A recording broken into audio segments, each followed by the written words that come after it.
Sveiki, šioje pamokoje kalbėsime apie konstruktorius. Galiu pasakyti, kad tai yra dar vienas būdas sukurti metodą šalutinėje, nepagrindinėje klasėje. Visų pirma, kad geriau būtų galima suprasti, kas tai yra, tiesiog sukursiu tokį patį metodą, kaip ir naudodavome seniau. Taigi public bus void tipo, negrąžins jokių duomenų, tarkim žinutė, ir parametruose nusirodome string tipo kintamai vardas. Tai reiškia, kad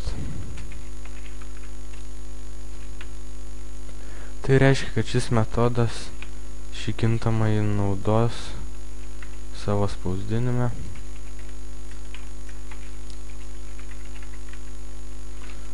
Vėlgi atskiriame pliuso ženklų ir rašome vardas.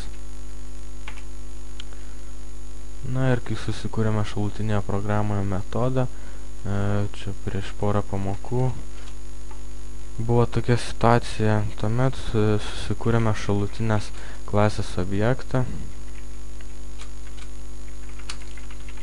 palikome tuščius parametrus. Ir tuomet pagrindinėje programoje įsivesdavome kažkokią, nusiųsdavom reikšmę iš šalutinės programos, iš šalutinės klasės metodą žinutę.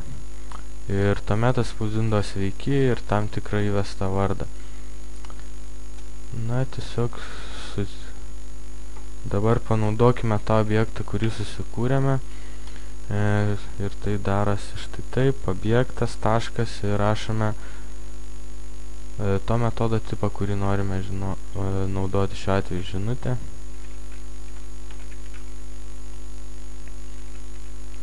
Ir parametruose įrašome tam tikrą vardą, kurį norime nusiųsti.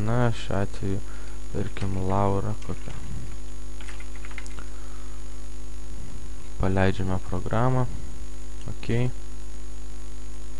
Ir štai rašo sveiki Laura. Susikūrėme šalutinės klasės objektą, tai padaryti jau mokame, tuomet išnaudojame objektą, rašome obajo taškas ir metodo pavadinimas, kurį norime naudoti. Tuomet programa automatiškai žino, kad reikia eiti šalutinės klasės metodo žinutę, kurioje parametruose nurodytas string tipo kintamasis, ir šį kintamąjį šiuo atveju nusintėme reikšmę ir tą reikšmę įstatė štai šioje vietoje.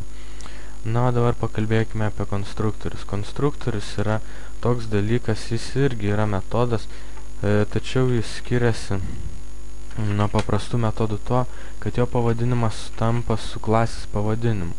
Šiuo atveju mūsų klasės pavadinimas, bent jau mano pavadintas public class šalutinė, taigi ir metodą pavadinsiu public šalutinė.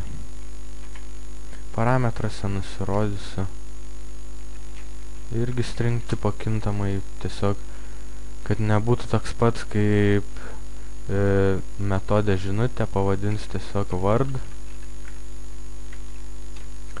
Ir parašykime, kad šis metodas vykdytų tą patį,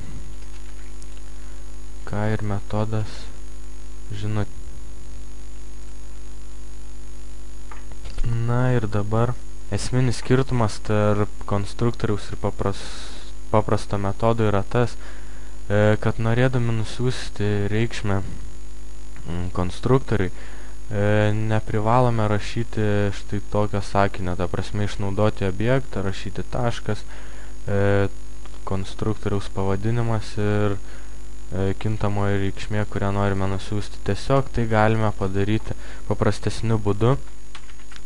Štai čia vieną prašydami objektą į skliaustelius rašyti ir reikšmę. Ir tiesiog programa automatiškai supras, kad mes norime į šalutinę pavadintą metodą, šiuo atveju konstruktorių, nusiųsti štai šią reikšmę Laura. Kadangi apsirašėme konstruktoriaus parametruose, jog naudosime string tipo kintamąjį spausdinimą. Ir dabar tiesiog paleidžiame programą. Ir štai matote, atspausdino visiškai tą patį. Tai ir yra esminė konstruktoriaus idėja, jis pavadinamas tokiu pat vardu kaip ir klasė.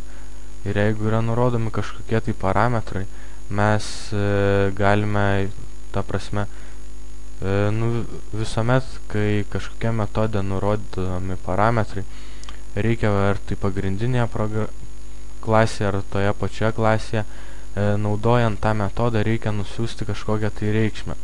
Ir jeigu tai nėra konstruktorius, mes kuriamės objektą ir tiesiog naudojame tą metodo pavadinimą ir skliausteliuose įrašome reikšmę, kurią norime nusiųsti. Bet jeigu naudojame konstruktorių, tuomet nebūtina apsirašinėti objekto ir tiesiog rašyti objektas, taškas šalutinė ir skliausteliuose rašyti vardą. Mes tai galime padaryti štai tokiu būdu, vieną apsirašinėdami objektą šalutinę, objektas new šalutinė. Ir štai čia šiuose parametruose įrašome reikšmę, kurią norime nusiųsti tam konstruktoriui. Na, tai tiek apie konstruktorių. Žinoma, jis turi žymiai daugiau funkcijų, bet aš tiesiog norėjau supažindinti su tą sąvoką. Jeigu kilo kokių klausimų, klauskite, rašykite ir iki susitikimo kitose pamokose.